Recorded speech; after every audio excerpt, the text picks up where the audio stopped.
마태복음 14장 33절 되겠습니다. 같이 합독합니다. 시작. 배에 있는 사람들이 예수께 저렇게 가로되 진실로 하나님의 아들 이로소이다 하라. 그걸 적어두시고 조금 넘어가면 마태복음 16장인 겁니다. 16장 16절 시작. 시몬 베드로가 대답하여 가로되 주는 그리스도시요 살아계신 하나님의 아들이시니이다. 네, 그걸 적어놔시고 또 뒤로 넘어가서 요한복음으로 갑니다. 요한복음 20장 28절 시작. 도마가 대답하여 가로되 나의 주시며 나의 하나님이시니이다.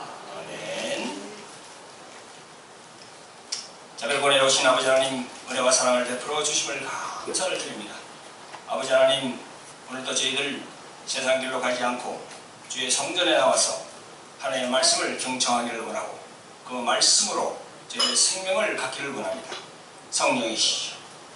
이 시간도 성령께서 이곳에 자정하여 주셔서 이 모든 이 공간을 성령께서 거룩한 공간으로 만들어 주시옵소서. 아버지 하나님, 부족하고 연약한 이 종이 또 하나님의 말씀을 들고 섰습니다. 아버지 하나님, 이 종을 축복하여 주시고 이 종의 입술로 나오는 말씀이 세상 말이나 혼자의 말이 아니고 오직 성경에 기록한 말씀으로 증거할 수 있도록 저를 주장하여 주시옵소서. 지금 말씀을 듣는 모든 무리들도 이제 온 정신을 집중시켜서 이 말씀에 집중할 수 있도록 성령으로 이끌어 주시옵소서. 감사하고 예수님의 이름으로 기도합니다. 아멘. 자, 부활하신 주님을 찬양하고 경배하기 위해서 이 성전에 나오신 성도 여러분들 주님의 이름으로 환영하고 축복합니다. 옆에 계신 분들에게 예수님의 이름으로 사랑하고 축복합니다. 한 말씀 전해주시기 바랍니다. 네, 감사합니다. 오늘 주일 말씀 선포 제목은 신앙 고백의 단계와 장성한 신앙이라고 정했습니다. 인용 말씀은 마태복음 14장 33절, 마태복음 16장 16절, 요한복음 20장 28절에 근거해서 말씀을 전하기를 원합니다. 우리는 교회에 나와서 예수를 믿고 이제 교회를 나옵니다. 교회에 나와서 이렇게 신앙생활을 하지만 각자가 다 이렇게 신앙의 단계가 있는 것 같습니다. 저도 그랬고요. 저도 20년 전에 예수님을 영접했는데도 그때부터 계속 이렇게 단계가 있더라고요. 단계가. 어떤 목사님은 그 6단계로 나누더라고요. 간단대기, 태어나면 간단대기, 그 다음에 유치원, 그 다음에 이제 또 중학교, 고등학교 이렇게, 그 다음에 또 이제 성장하는 성장기가 있고, 그 다음에 청년, 그 다음에 또 이제 성인으로 돼서 이렇게 또 결혼까지 이르고 이런 그 성장기를 말씀하던데 그 맞는 말씀인 것 같습니다. 신앙의 단계가 다 있는 것 같습니다. 신앙의 단계라는 것은 또 믿음을 말하는 거죠. 믿음이 점점 커야 되거든요. 그래서 우리가 믿음 하면은 그 명사지만 주님께서 말씀하실 때 믿음이 적은 자요, 또 믿음이 많은 자요 해서 믿음을 적고 많고 이게 양으로 말씀을 하셨어요. 그러니까 이게 신앙의 단계가 믿음하고 관계가 있는 거지요. 자, 오늘 이 성경에 보면요, 예수님을 인자라고 그래요. 인자라는 건 무슨 말입니까? 사람의 아들이죠. 사람의 아들. 영어로 말하면 이제 son of man, 사람의 아들이라는 거죠. 사람의 아들 맞잖아요, 예수님, 그죠? 마리아, 성모 마리아에게서 태어났으니까 사람의 아들이 분명히 맞죠. 그런가 하면 또 신의 아들이라고 얘기합니다. 신의 아들. 신의 아들은 하나님의 아들이라는 거죠. 그래서 사람의 아들과 신의 아들, 즉 하나님의 아들과 어떤 차이가 있는가, 그것부터 우리가 신앙 단계에서 출발한다는 거죠.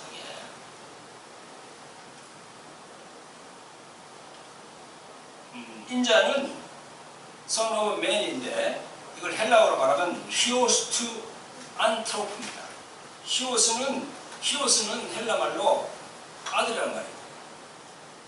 안트로프는 사람이란 말이에요. 사람의 아들, 그게 인자입니다. 헬라말로 히오스라고. 근데 이 인자라고 부르는 것이 예수님 자신이 인자라고 이렇게 자기를 인자라고 불렀어요. 인자라고. 근데 인자라는 건 인자란 말이요. 제일 처음 나오는 구절이 어디 있냐면요. 마태복음 8장 20절에 있어요. 여우도 굴이 있고 공중의 새도 거처가 있을 때 오직 인자는 머리 둘 곳이 없다. 이렇게 말씀하십니다. 이 마태복음 8장 20절 이 맥락을 보면요. 전후를 따져보면요. 많은 제자들이 예수님을 따르겠다고 그랬어요. 예수님을 따르겠다고. 나는 모든 걸 다 버리고 따르겠다고. 그러는데 예수님은 이런 말씀을 하시는 거예요. 에? 여우도 굴이 있고 공중의 새도 거처가 있을 때 오직 인자는 머리 둘 곳이 없다. 이런 말씀을 따르겠다고 그러는데 또 약간 동떨어지는 그런 말씀을 하시는 거예요. 에? 인자의 머리 둘 곳이 없다. 그건 무슨 말이겠어요? 너희들이 나를 따르겠다 하지만 너희들의 마음에는 나를 생각하는 게 없다. 그런 얘기겠죠. 이 말 뜻이. 또 그런가 하면요. 마태복음 19장 28절에 인자라고 나옵니다. 내가 진실로 너희 이르노니 세상이 새롭게 되어 인자가 자기 영광의 보좌에 앉을 때에 나를 쫓는 너희도 12 보좌에 앉아 이스라엘 12지파를 심판하리라. 이럴 때도 인자라는 말을 썼어요. 예수님이. 그래서 인자라는 칭호가 마태복음에 보니까 32번, 마가복음에 14번, 누가복음에 26번, 요한복음에 12번 이렇게 인자라는 용어가 참 많이 나옵니다. 인자, 사람의 아들이라고 하죠. 그 예수님은 왜 자신을 인자라고 이렇게 했을까? 우리 궁금증이 생기잖아요. 왜 인자라고 했을까? 자, 봅시다. 우리가 다니엘이 본 환상 중에 사자가 독수리의 날개를 갖고 표범의 등에 새 날개 넷이 있는 등, 즉 사자 같은 그리고 표범 같은 것이 있다고 이렇게 환상 중에 봤는데 그게 인자 같은 이라고 했습니다. 인자 같은 이. 그래서 특별히 신약 그 요한복음에 보면요 정관사를 붙여가지고 그 인자라고 했어요. 그 인자. 영어로 정관사는 그건 우리는 한국말은 그죠, 그죠? 영어로는 뭡니까? 더라고 하잖아. 더 혹은 D라고 하고 그죠?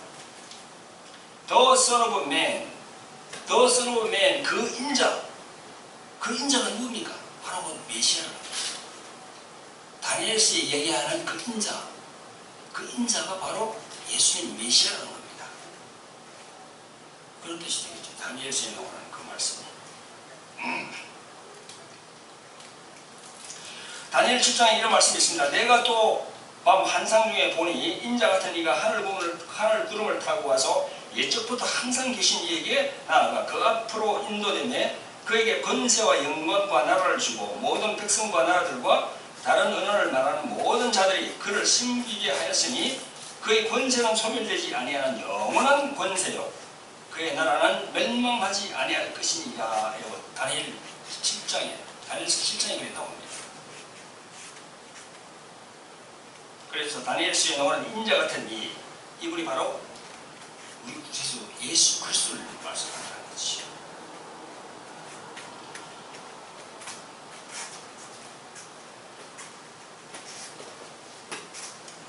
그래서 예수님께서 마태복음 26장 64절에 이런 말씀을 하십니다. 내가 말하였노라. 그러나 내가 너희에게 이르노니 이후에 인자가 권능의 우편에 앉은 것과 하늘 구름을 타고 오는 것을 너희가 보리라. 예? 이렇게 주님께서는 말씀하십니다. 그러니까 그 예수님이 다시 오신다는 거죠. 마지막 때. 그걸 이렇게 말씀하고 계십니다.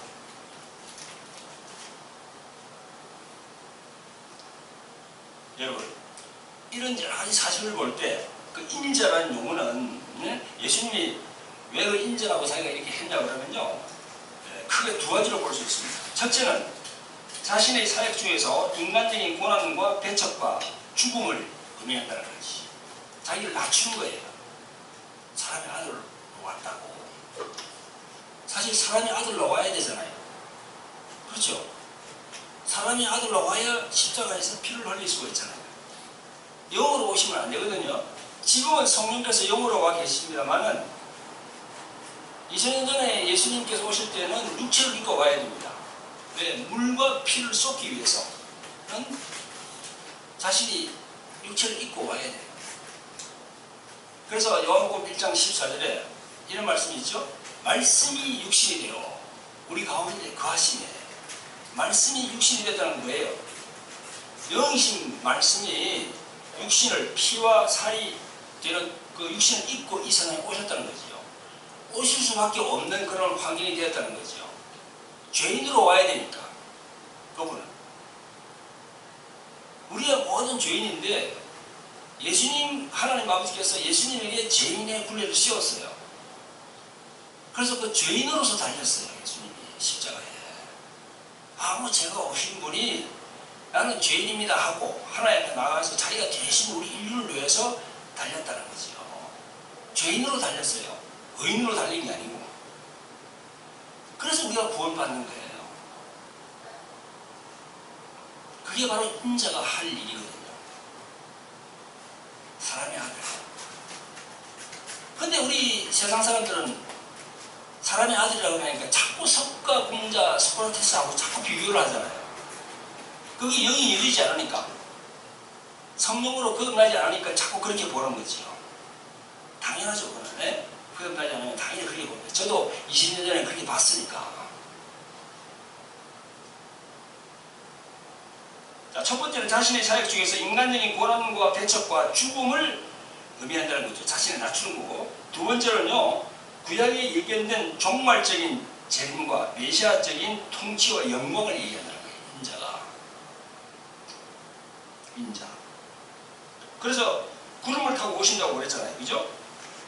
인자가 권능의 우편에 앉는 것과 하늘 구름을 타고 오는 것을 너희가 보리라.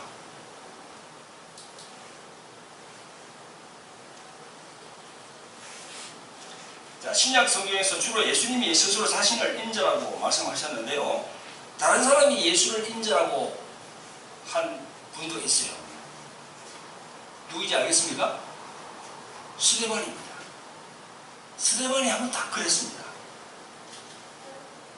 스데반이 사도행전 7장 56절에 보면요, 이렇게 말했습니다. 보라, 하늘이 열리고 인자가 하나님 우편에 서신 것을 보노라 했어요. 스데반이 누구죠? 예수님에 대해서 전거를 하니까 그 유대인들이 돌을 가지고 던졌잖아요. 그래서 그 사람을 돌로 쳐 죽였어요. 스데반을. 그래서 스데반이 죽기 전에 저 하늘을 보면서 하늘이 열리고 인자가 하나님 우편에 서신 것을 본다고 그랬습니다. 인자가. 그때도 인자라고 했어요.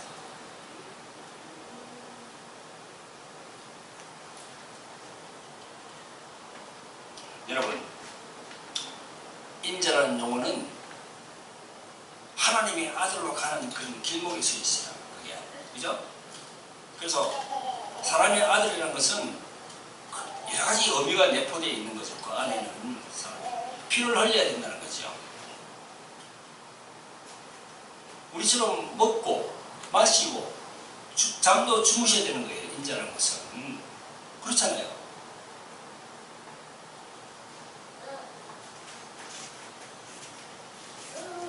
그래서 인자라는 의미는 사람의 아들이지만 곧 신의 아들이다. 네? 즉 하나님의 아들로서 이 세상에 오신 분이라는 거죠.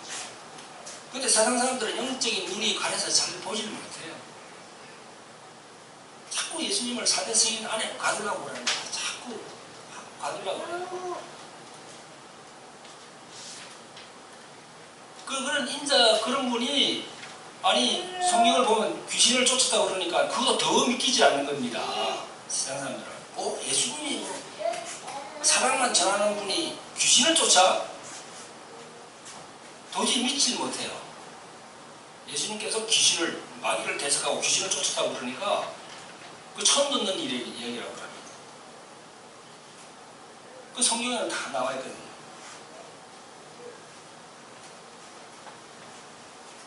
그러니까 우리가 신약 성경에 보면요, 예수님의 인성과 예수님의 신성이 함께 있는 구절이 있어요. 네? 그게 어디 있냐면요, 마태복음 8장에 있어요. 소개를 한번 해드리겠습니다. 오늘은 이제 우리가 신앙 고백의 단계, 믿음의 단계를 얘기하니까 제가 이렇게 이제 좀 여러 가지로 좀 말씀을 드립니다. 자, 마태복음 8장을 보면요, 마태복음 5장 7장까지는 산상수훈 아닙니까? 산상수훈을 마치시고 예수님은 문둥병 환자를 고치고 로마 백부장의 하인도 병을 고치고, 그리고 또 시몬의 장모, 베드로의 장모도 열병도 이렇게 치유해 주시고 쭉 이렇게 하시다가 8장으로 넘어옵니다. 8장으로 넘어오면요, 8장에서는 배를 타자마자 예수님은 뱃물에 누워서 주무셨어요. 하루 종일 사역한 예수님도 피곤했던 거 봅니다. 누우셨어요.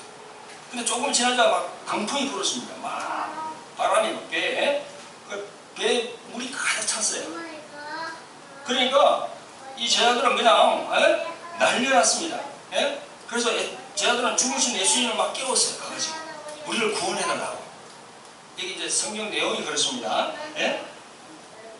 그러니까 예수님은 뭐라 했냐면요, 제자들에게 믿음이 적음을 지적했어요. 그리고 바다와 바람을 꾸짖어서 잔잔하게 했습니다. 자, 이때 제자들이 뭐라고 했는지 알아요? 이 어떤 사람이기에 바람과 파도도 순종하는가 했어요. 이때는 하나님의 아들이라고 얘기도 하지도 않았어요. 어떤 사람인데, 도대체 저분이 어떤 사람인데 바람과 파도도 명령하니까 잠잠해진다고 그렇게 표현했습니다. 자, 여기에서 우리가 예수님의 인성과 신성을 알 수 있습니다. 보세요. 예수님도 피곤하니까 주무셨어요. 그 밑에 들어가가지고. 그건 인간적인 면이지, 그죠? 피곤하니까. 그런데 막 강풍, 바람과 파도, 그걸 명령하니까 막 잔잔해졌어요. 그럼 누가 그렇게 할 수 있습니까? 신의 아들 말고는 그렇게 할 수가 있겠어요? 보통 사람이 그렇게 되겠습니까, 그게?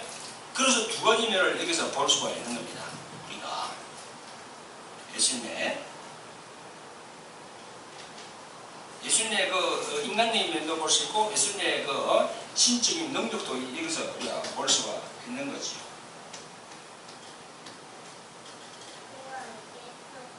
자, 그런데 오늘 본문 말씀 마태복음 14장으로 넘어가면요, 14장 22절에 보면요, 예수님이 바다 위를 걸어오심을 봅니다. 14장에는요. 그리고 처음에 제자들은 유력으로 알았어요. 아니, 예수님은 바다를 막 걸어오니까, 바다 위를 막 걸어와요. 자기들 쪽으로. 그러니까 깜짝 놀랐습니다. 혹시 유령이 아닌가? 놀랐습니다. 그래서 이제 베드로가 저도 걷게 해달라고 그렇게 얘기하잖아요. 그죠? 그래서 걷다가 의심을 하고 물에 빠집니다. 베드로가. 그런데 이제 예수님께서 베드로를 이렇게 건져주십니다. 자, 이때 뭐라고 했습니까? 오늘 본문의 말씀 나오죠, 그죠? 자, 한번 같이 읽어봅니다. 시작. 배에 있는 사람들이 예수께 절하여 가되 진실로 하나님의 아들이었어요. 진실로 하나님의 아들이었어요. 이때 이제 하나님의 아들이 나오는 겁니다. 이때 하나님의 아들이라고. 그런데 이 부분도 기적을 보고 말했을 뿐이고 그 하나님의 아들이라는 그 개념을 확실히 몰랐어요. 그냥 기적을 보고 뭐 하나님의 아들이면 저렇게 이렇게 할 수 있겠지. 그래서 한 거지. 제가 볼 때는 확실한 이게 신앙 고백이 안에 믿음이 들어가지 않는 상태에서 한 겁니다. 자, 그런가 하면은 또 마태복음 16장으로 갑니다. 14장에서 16장으로 가니까요, 그 베드로의 고백이 있습니다. 유명한 고백이 있죠. 가르치되 너희는 나를 누구라 하느냐? 시몬 베드로가 대답하여 가로되 주는 그리스도시요 살아계신 하나님의 아들이시니라. 이렇게 고백했습니다.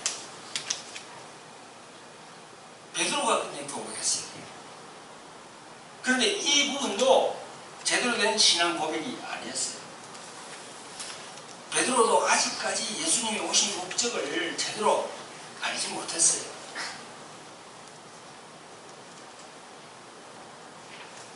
그 십자가에 죽어야 하는 그리스도라는 그 개념을, 그 그리스도라는 그 의미를 베드로도 아직 몰랐습니다.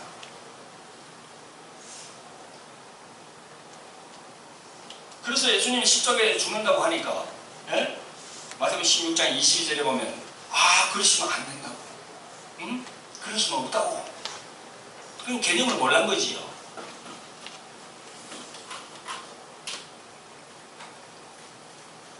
(2000년) 전에 이런 사건들을 우리가 보면서, 지금 우리가 2000년이 지난 2015년, 이 11세기를 사는 우리들이 생각할 때, 우리들도 마찬가지예요. 이게 신앙의 고백의 단계가 있더라고요.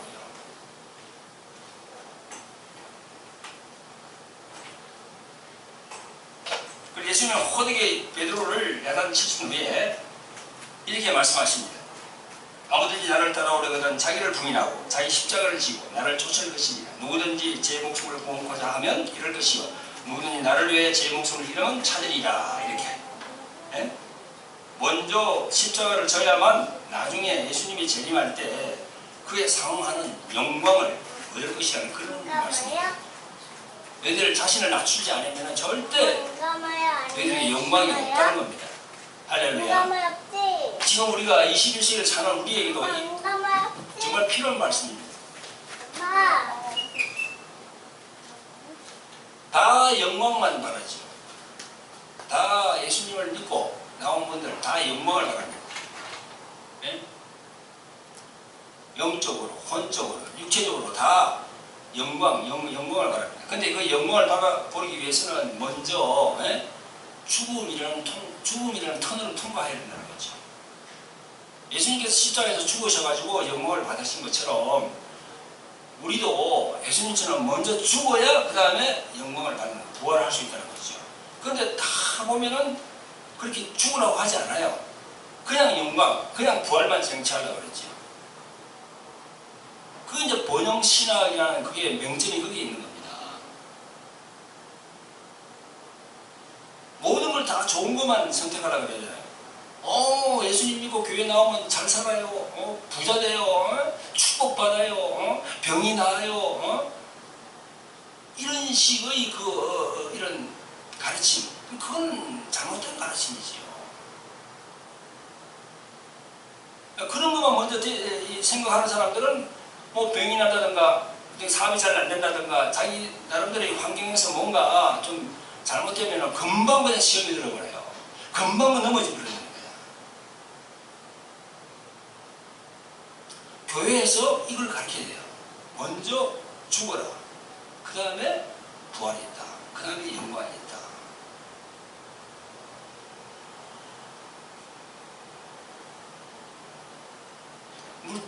물질 만능주의, 배경사상, 모든 게 그게 다 해당되는 거죠.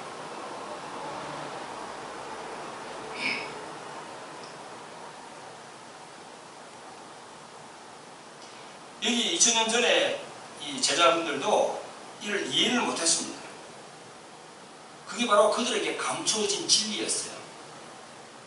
주님께서 그 감춰놓은 거예요. 진리를 다. 예수님은 제자들과 함께 예루살렘 입성했습니다. 여러분 잘 아시잖아요. 그죠? 제자들과 함께 입성을 했어요. 이제 십자가에 이제 그렇게 6월절을 지내고 십자가에 이제 달리시기 위해서. 그게 고난의 길이죠. 그런데 제자들은 예수님과 같이 가면서도 출세와 영광에 이르는 그 생각밖에 없었어요. 그게 우리가 복음서를 읽어보면 잘 나옵니다. 예루살렘으로 하나님 나라가 임할 것이며 예루살렘에 그 나라에서 좌의정 우의정 좌우에 내가 안겠다고 서로 막 죄들끼리 싸우고 그러잖아요. 그런 게 복음서에 잘 나와 있어요. 예루살렘에 올라가서 십자가에 지금 달리기 얼마 전인데도 제자들은 그걸 몰라요.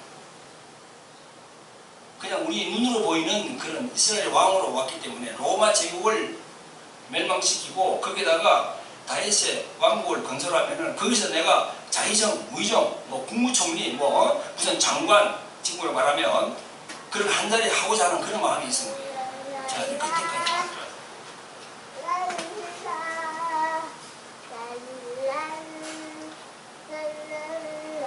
자, 그 이후에 여러 가지로 제자들이 험난한 길을 걷습니다. 그러면서 이제 신앙의 단계가 이렇게 위로 올라가게 되는 겁니다.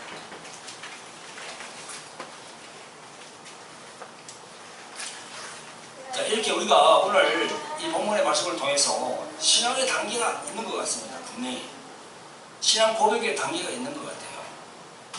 그러니까 교회를 나와서 우리가 예수를 믿고 나와서 이렇게 생활하지만 어떤 분을 보면 하나님만 믿는 분이 있거든요.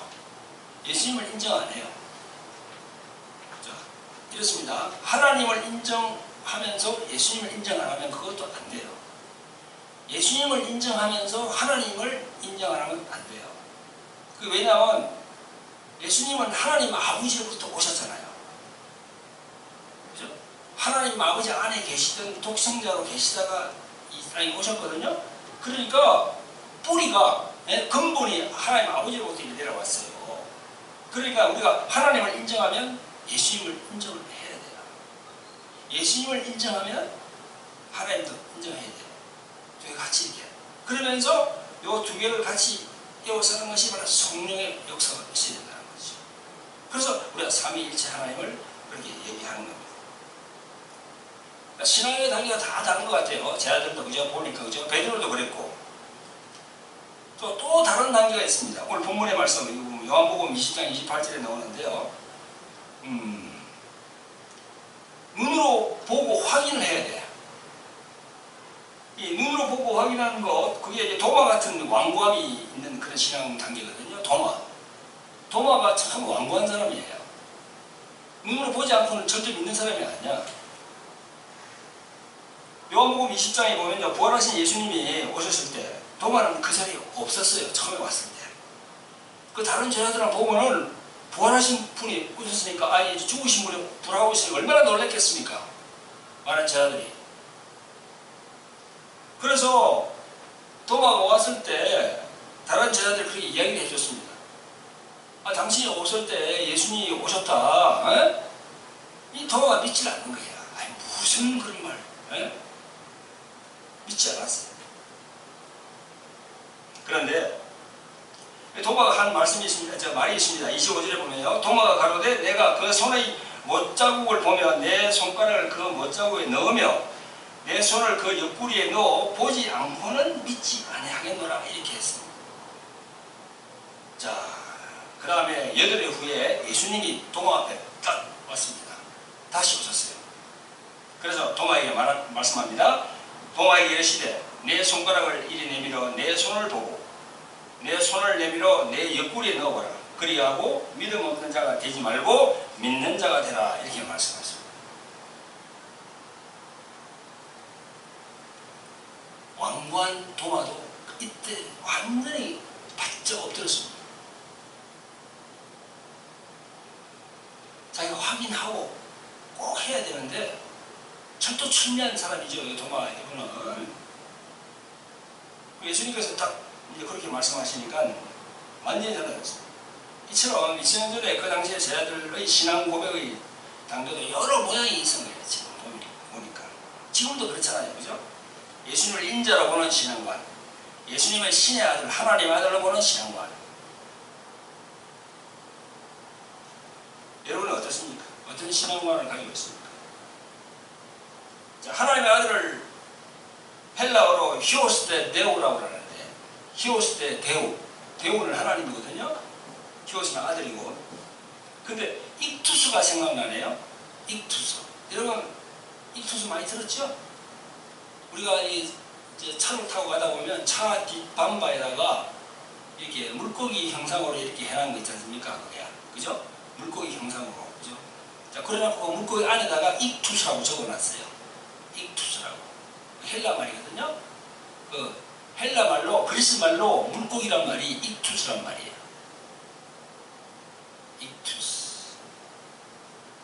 그 익투스란 말이 다 그렇게 조합한 건데요. 이 말입니다. 하나님의 아들이자 구원자이신 예수 그리스도. 그게 줄여서 익투스예요. 그래서 헬라어 첫 글자만 따가지고 붙인 거예요. 그래서 처음에 예수를 이에야스라 하잖아요. 그죠? 거기서 나타나고, 그 다음에 그리스도를 크리스토스라고 그러잖아요. 거기서 이제 따고, 하나님을 대우라 하잖아요. 거기서 나타나고, 아들을 히오스라 하잖아요. 그 앞에서 나타나고, 그 다음에 구원자를 소테라 하거든요. 헬라말로 소테를. 거기서 앞에서 나타나고, 그래서 만드는 것이 익투스입니다. 익투스. 근데 그게 해피하면 그 뜻이 물고기야. 물고기. 물고기는 뭘 얘기하죠? 우리 성경에서 물고기는 뭘 얘기하죠? 우리 성도들을 얘기하잖아요. 우리 성도들을 물고기라고 해요. 물고기. 그래서 우리가 환상이라든가 꿈을 통해서 하나님께서 성령께서 보여주실 때 이 물고기를 보여주신다는 거죠. 그럼 물고기는 교회와 연관이 있고, 물고기는 그 성도와 연관이 있기 때문에 그렇게 우리가 이제 말씀으로 해석을 하는 거죠. 익투스. 여러분 기억해 두시기 바랍니다. 예수님을 믿고 교회에 나오는 신자들의 신앙의 단계가 각각 다 다른 것 같아요. 여러 형태가 있는 것 같습니다. 여러분은 어떠하십니까? 어떤 신앙에 지금 고백을 하고 계십니까? 그냥 4대 성인 중에 한 사람이라고 그렇게 고백하십니까?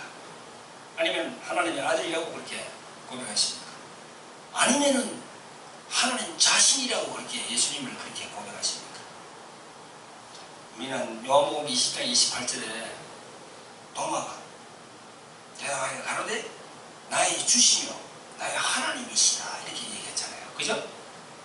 나의 주, 나의 하나님이라고 얘기했어요. 나의 주, 로드, 주, 나의 주인이라는 거예요. 주인이라는 것은 왕입니다. 왕. 그죠? 한문도 그러잖아요. 한문. 한자, 왕자 위에 점 하나 딱 찍혀 있으면 그게 뭐죠? 무슨 자죠? 주자예요. 왕자 위에다가 점을 탁 올리면은 그게 바로 주인 주자예요. 신기하죠? 글자도 그렇게 표현해놨어요. 우리의 주인이 바로 예수입니다. 그분은 왕이에요. 나의 왕일 뿐더러 이 세상의 왕이고 온 우주 만물의 왕이고, 그래서 만물의 주 예수, 만왕의 왕 예수, 그렇게 성령 충만한 사람들은 그렇게 얘기했잖아요. 그러니까 예수님께서는 얼마나 기쁘겠어요. 예수님 자신을 우리가 왕으로 모시고 왕 중의 왕이라고 얘기하니까, 그리고 모든 만물의 주라고 또 얘기하니까,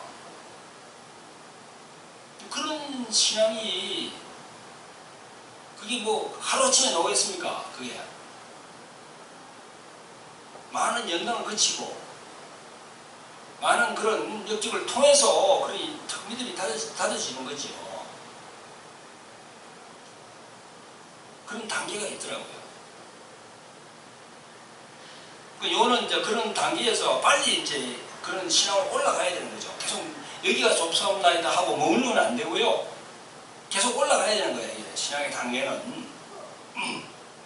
그게 주님이 바라시는 거죠.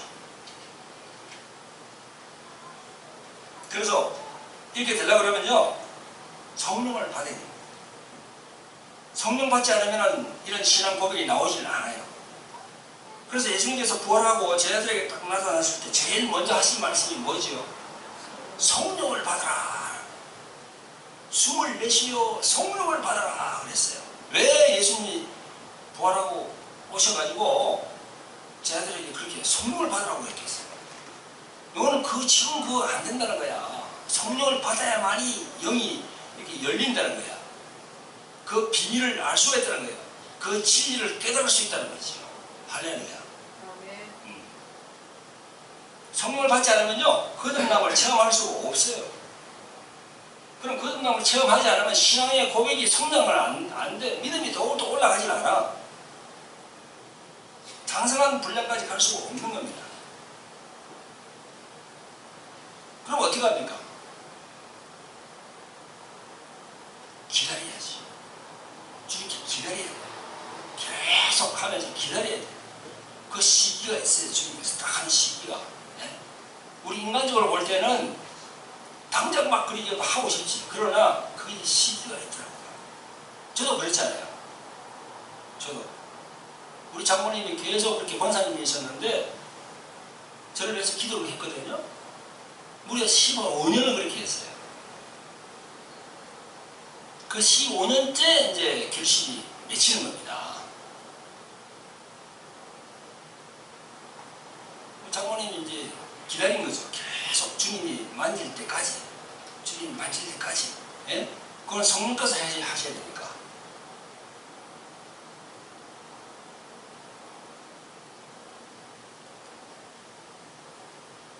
사랑하는 성도 여러분, 우리가 사는 이 시대는 어떤 시대입니까? 마지막 시대라고 그렇게 얘기하지 않습니까? 정말 깨어서 기도해야 되는 그런 시대가 온 것 같습니다. 그리고 분별을 해야 되는 시대가 온 것 같아요. 예수님의 재림이 곧 이루어진다는 것이 그 여러 징조들이 곳곳에 보이고 있어요. 때와 시기는 몰라요, 우리가.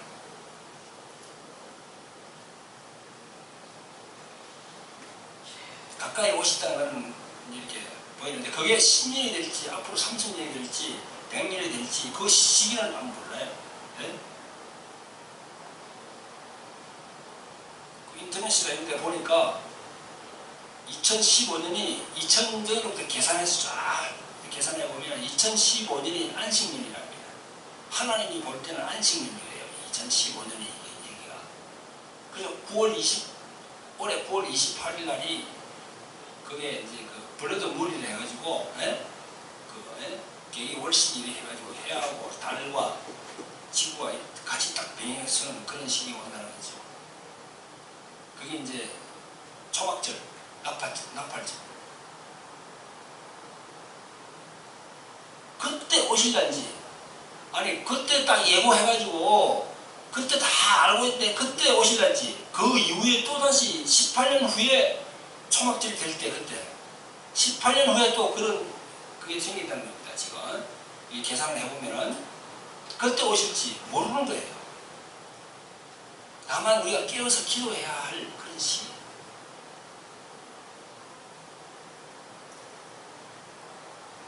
그러니까 이런 시기에는 우리가 스스로가 신앙 고백, 이걸 자꾸 이렇게 성령하도록 자기를 이렇게 채찍질 해야 되는 겁니다. 물론 하나님께서 성령께서 우리에게 주시는 그 때가 분명히 있는 겁니다. 그런데 그 때가 있다고 그냥 항상 그냥 여기가 좋습니다 하고 기다릴 게 아니라 자기를 채찍질 해야죠. 자기를 돌아보면서 내 신앙을 자기가 점검해야 되는 거죠. 과연 내 신앙이 지금 신앙 고백의 정도가 어느 시점에 와 있는지, 하나님이 바라시는 그거는 어디까지 와 있는지, 그걸 점검해서 사실 주님께 더 가까이 가도록 이렇게 성령으로 충만할 필요가 있다는 거죠. 사랑하는 성도 여러분, 우리가 모두가 자신을 낮추고 회개하고 성령을 받아서 또 거듭남을 체험해서 주님께서 기뻐하는 장성한 신앙인으로 우리 거듭나는 여러분들이 되시기를 예수님의 이름으로 축원드립니다. 기도하겠습니다. 저들을 보내놓으신 아버지 하나님, 은혜와 사랑을 베풀어 주심을 감사합니다. 아버지 하나님, 오늘 주의 날은 마태복음 14장 33절, 마태복음 16장 16절, 요한복음 20장 28절을 가지고 신앙 고백의 단계와 장성한 신앙에 대해서 하나님께서 우리 아들로 예수 그리스도를 통해서 그 피값으로 구원시킨 우리 하나님의 자녀들과 함께 말씀으로 은혜를 나누었습니다. 자비를 보내놓으신 아버지 하나님, 저희들의 신앙이 더욱더 성장할 수 있도록 인도하여 주시옵소서. 성경을 통해서 볼 때 신앙 고백의 단계가 분명히 있는 것처럼 아버지 하나님, 저희들 신앙의 그 믿음이 더욱더 성장해서 주님께서 바라시는 장성한 분량까지 올라갈 수 있도록 성령으로 역사하여 주시옵소서. 원하신 예수 그리스도 받들었소 감사하며 기도합나이다.